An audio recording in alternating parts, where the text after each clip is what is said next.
¿Qué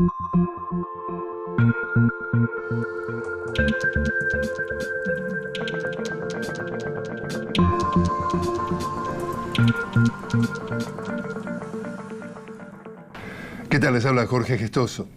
En el programa de hoy, con la llegada de Andrés Manuel López Obrador, ¿comienza una nueva era en la vida de México y de nuestras Américas?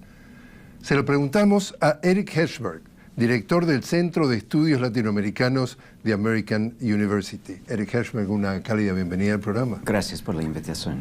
Eric, ¿cuán significativo en la historia política de México es la llegada al poder de Andrés Manuel López Obrador?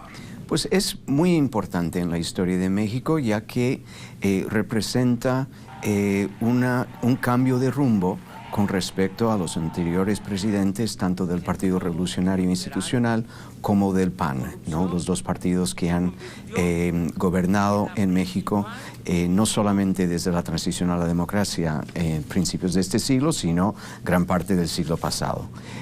También es importantísimo por la abrumadora mayoría que consiguió López Obrador con una plataforma de cambio radical, tanto en el tema económico como en el tema de gobernanza, sobre todo alrededor de temas de corrupción y violencia. ¿Es una revolución pacífica? Pues habrá que ver si es una revolución pacífica.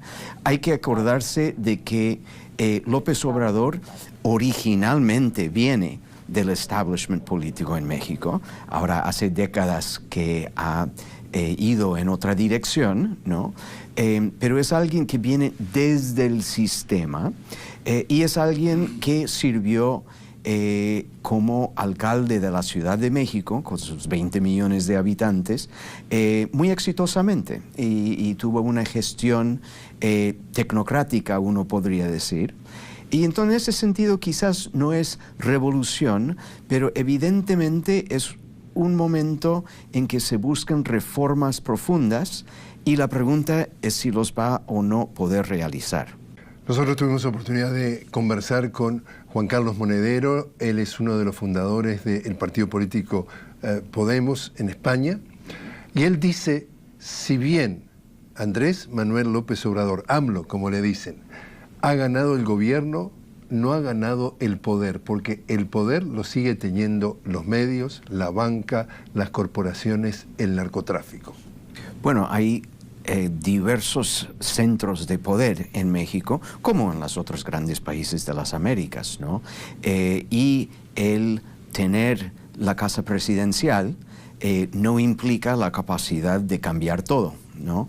La pregunta, yo creo, es si con el Ejecutivo y con una mayoría clara en la legislativa, si va a ser posible redirigir recursos hacia la inversión en las necesidades económicas y sociales de la población mexicana, número uno, y número dos, si va a ser posible depurar de los órbitas de poder y de gobernanza en México los elementos que han enraizado niveles de corrupción, niveles de impunidad y niveles de violencia que afectan terriblemente el país y que explican la gran mayoría que recibió López Obrador en las urnas. Él está hablando, dice, vamos a terminar la corrupción, se van a terminar las privatizaciones. Pregunta a rajatabla, con un país en donde el narcotráfico es protagonista central de la vida del país, en donde las muertes en lugares donde el narcotráfico gobierna se dan, pero sin ningún tipo de limitación y todos los días. Lo van a matar, ya sea físicamente o lo van a asfixiar política o económicamente para que todas estas ambiciones que suenan muy bien no se ejecuten. Obviamente hay sectores de las élites en México que van a intentar asfixiar al programa de Andrés Manuel López Obrador, puesto que de realizarse sería un programa de reformas bastante sustantivas. Sin embargo, yo creo que lo fundamental va a ser si él tiene o no la capacidad de generar los recursos para las inversiones y los cambios que propone. Y ahí me preocupa que hasta el momento su discurso ha sido anclado en la idea de que superando la corrupción y superando el gasto del dinero público en los funcionarios de alto rango, eso va a ser suficiente para las enormes inversiones que se necesitan en educación, en infraestructura, en empleo, etc.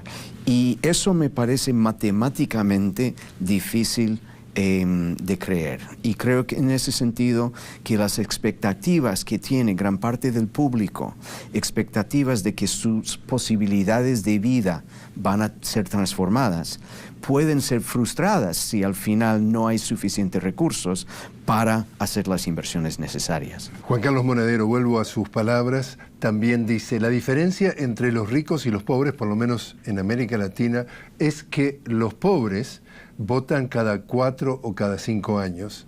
Los ricos, dice él, votan todos los días porque levantan el teléfono y cambian la vida de un país justamente con sus influencias. Y él decía, la única forma de contrarrestar ese voto de todos los días es que la gran mayoría de la gente, el pueblo, salga a las calles para hacerle sentir la presión al presidente que, además de la llamada de teléfono, está la llamada de alerta de la gente reclamando. Es un desafío importante porque no necesariamente todos los días la gran mayoría se va a hacer escuchar como se hace escuchar la muy pequeña y vociferante minoría. Yo creo que es muy importante que la sociedad civil mexicana se mantenga movilizada, se mantenga entregado, digamos, a un proyecto de reformas en México, precisamente porque va a haber muchas otras presiones en contra del presidente, ¿no? Presiones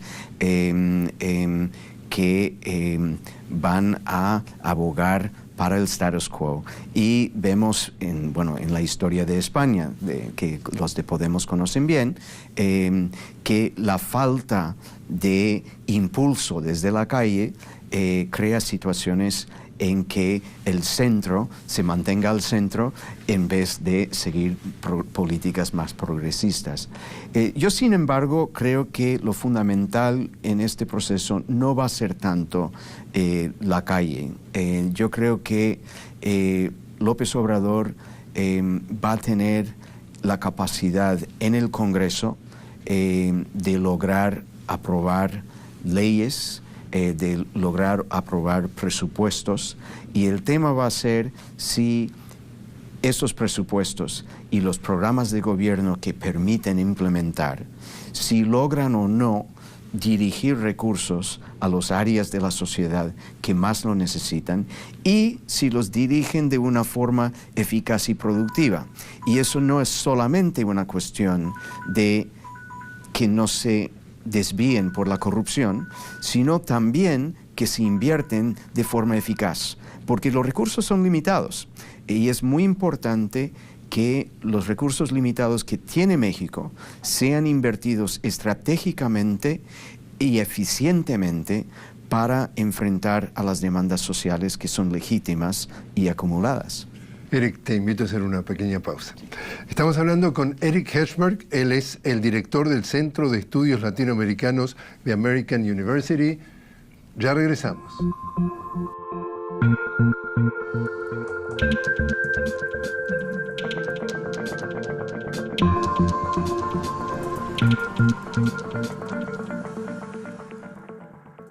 Continuamos hablando con Eric Hershberg. Él es el director del Centro de Estudios Latinoamericanos de American University. Si realmente con la llegada de Andrés Manuel López Obrador comienza una nueva era en la historia de México y de nuestras Américas.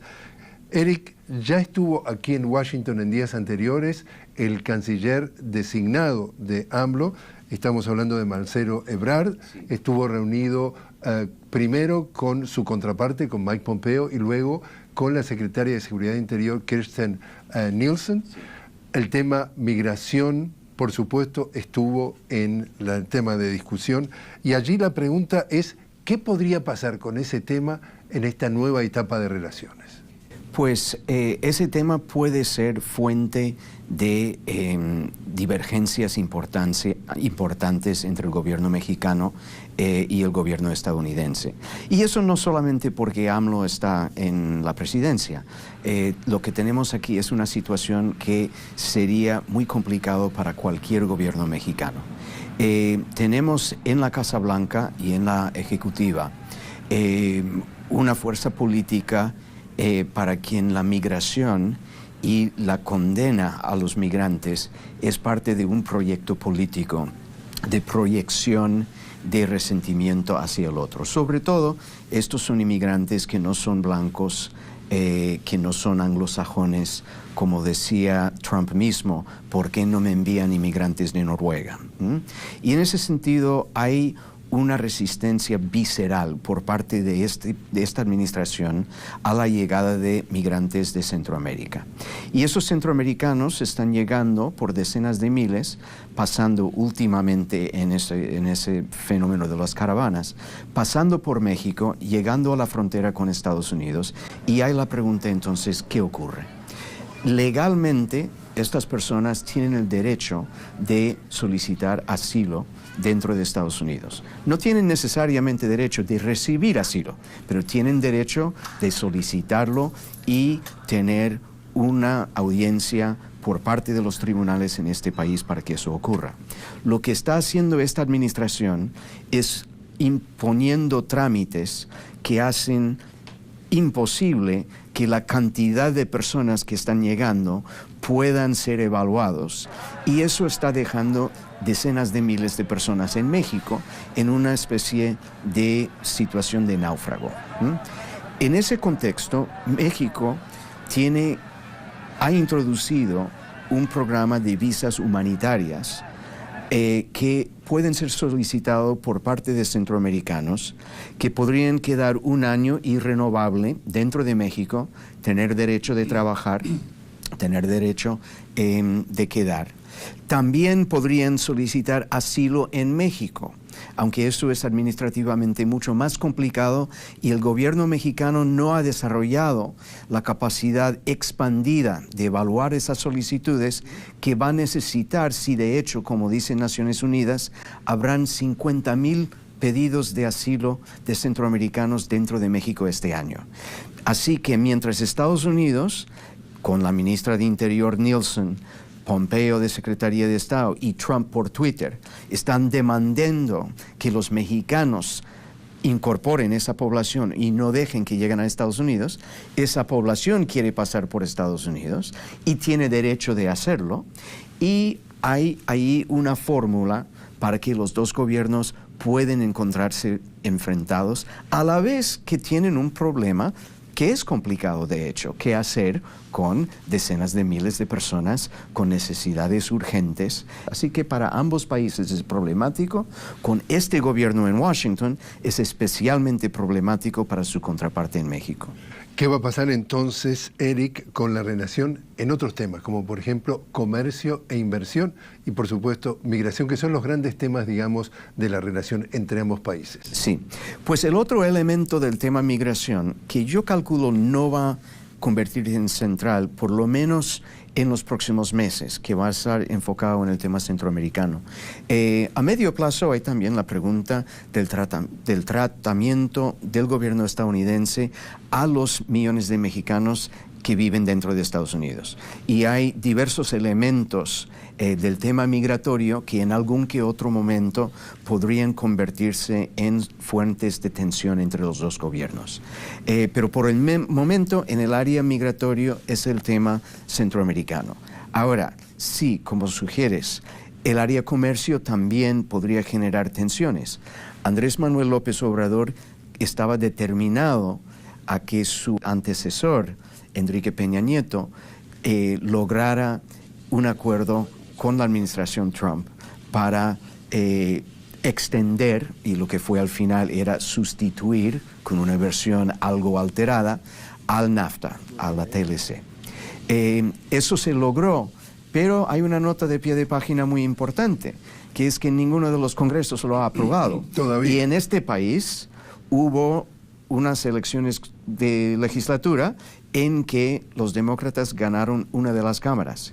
Y mientras por un lado sectores del Partido Republicano quieren un tratado que sea más neoliberal, sectores del Partido Republicano quieren que sea más orientado hacia los sindicatos. Y los demócratas están en contra de lo que ellos llaman el libre comercio de los republicanos. Sí, sectores lo están. O sea, ambos partidos están divididos. Pero si uno hace las sumas, parece más difícil en enero que eso se aprobara que hubiera sido en octubre.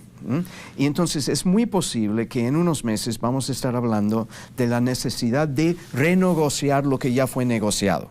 Que ya fue renegociado. Sí, exactamente. Y Trump, anticipando eso, ha declarado, y claro, uno no sabe si eso lo dice en serio o se lo dice porque hace declaraciones, pero se ha declarado que se va a retirarse de la NAFTA, por lo cual, si no aprueban el nuevo tratado, la situación comercial entre México y Estados Unidos volvería a la circunstancia de 1993, lo cual sería enormemente desestabilizante para la economía mexicana.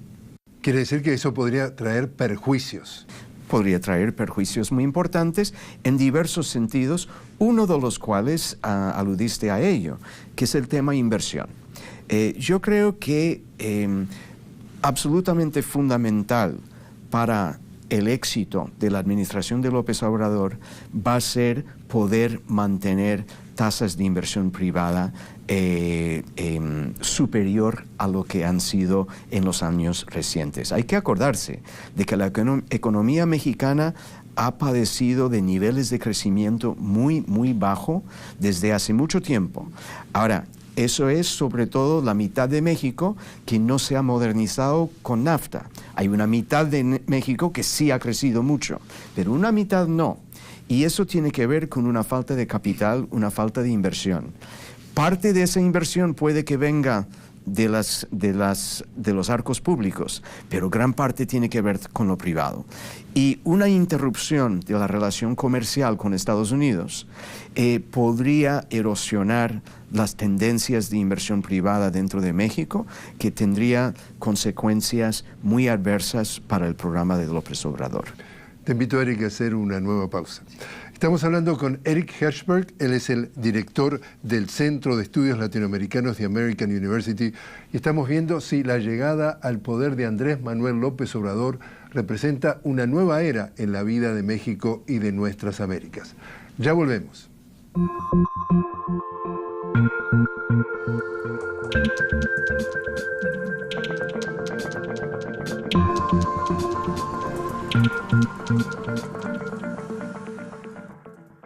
Continuamos conversando con Eric Hershberg, él es el director del Centro de Estudios Latinoamericanos de American University. Estamos hablando sobre si el impacto de Andrés Manuel López Obrador podría significar la llegada de una nueva era en nuestras Américas.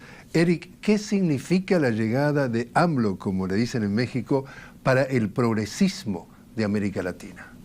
Pues yo tengo la impresión de que AMLO no va a dirigirse hacia la región en general. Yo creo que quiere enfocar muy concretamente en México y que en la medida en que va a orientarse hacia la región, va a ser quizás hacia Centroamérica, precisamente por lo que estábamos hablando anteriormente, que tiene que ver con las presiones que la expulsión de población de Centroamérica puede tener para su proyecto dentro de México.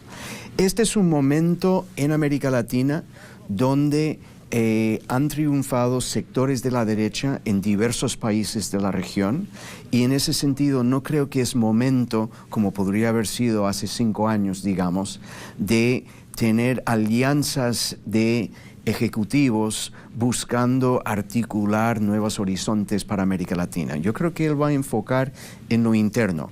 Ahora bien, lo que sí pienso es que AMLO va a ser en cierta parte un freno con respecto a los líderes en la región que quizás les gustarían ver una especie de frente común en contra de los liderazgos de Venezuela, los liderazgos de Nicaragua, por ejemplo.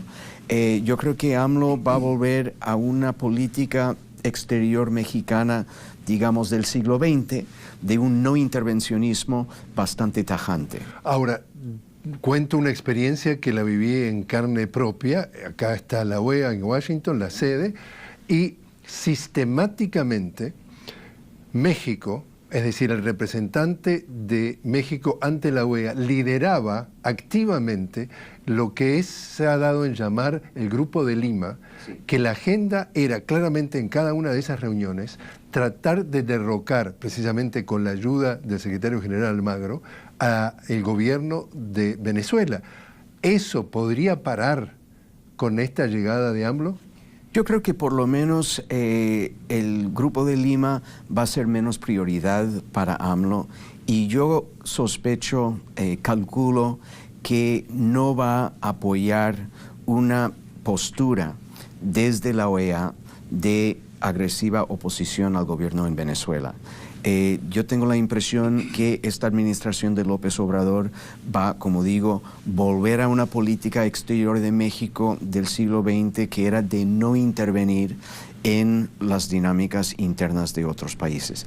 Para mí, lo que puede ser interesante con respecto al tema mexicano en la OEA es que hay bastantes señales de que México eran entre los países que a veces intentaba obstaculizar las investigaciones, la autonomía de la misión contra la corrupción e impunidad en Honduras, que es una misión del secretario general Almagro.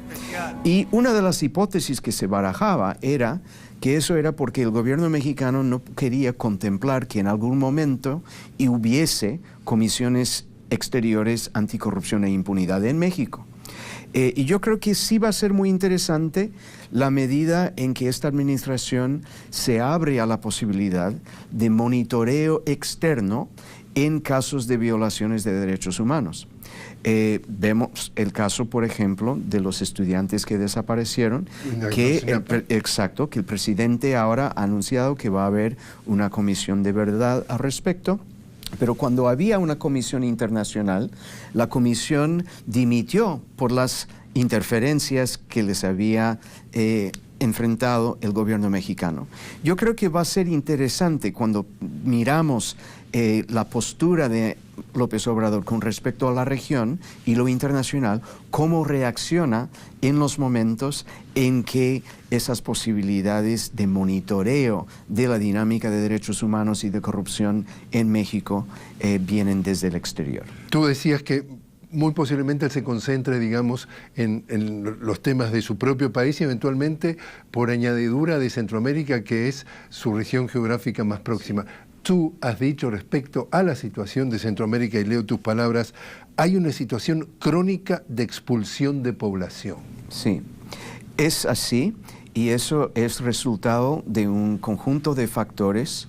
Yo lo identificaría fundamentalmente en una dinámica de impunidad por parte de élites que concentran recursos, que monopolizan los recursos del Estado y que se autoprotegen con sistemas de seguridad privada, no ofreciendo la inversión en capacidad estatal para proporcionar la seguridad ciudadana para todos los habitantes de sus países. Con lo cual hay centenares de miles de centroamericanos que padecen del derecho de no migrar, tienen que migrar. Noam Chomsky, el intelectual, ha dicho, sí, pero mucho de lo que pasa, dice, lo irónico, dice, lo perverso de esto es que estos migrantes que vienen en grandes cantidades, nosotros queremos señalarlos con el dedo y separar sus familias, muchos de esos son producto de las políticas que históricamente y actualmente practicamos nosotros, Estados Unidos, en Centroamérica. Es decir, no lo miremos como un fenómeno que tienen un problema es ellos adentro de su casa. Sí. Nosotros, dice Chomsky, hemos contribuido activamente a que tengan el problema. No, es evidente, uno puede mirar la historia de Estados Unidos en Centroamérica desde mediados finales del siglo XIX, pasando por el siglo XX, y sin duda hay que entender este proceso de migración en su contexto histórico. Pero cuando uno mira lo que ha ocurrido en los últimos 10 años de un crecimiento notable en el número de personas que se expulsan de los países, sobre todo de Honduras, Guatemala y El Salvador, uno puede ver desde una dinámica de impunidad por parte de las élites en esos países. Y en ese contexto, yo creo que la gran ironía de la política estadounidense con esta nueva administración es que se ha girado hacia el apoyo a esos mismos élites que desde el poder intentan mantener su impunidad, y es esa impunidad que está generando olas de migrantes. En ese contexto, López Obrador habla de la necesidad de un plan Marshall para la región y quiere colaborar con Washington en generar los recursos para ello. Lamentablemente... 20 millones de dólares. 20 mil millones de dólares. Y lamentablemente yo pienso que ni la voluntad ni la comprensión aquí en Washington va a permitir esa inversión tan necesaria que habría que combinar con unas reformas absolutamente fundamentales en las dinámicas de poder dentro de Centroamérica. Eric Herves, como siempre, un gusto de tenerte con nosotros. Muchas gracias por la oportunidad.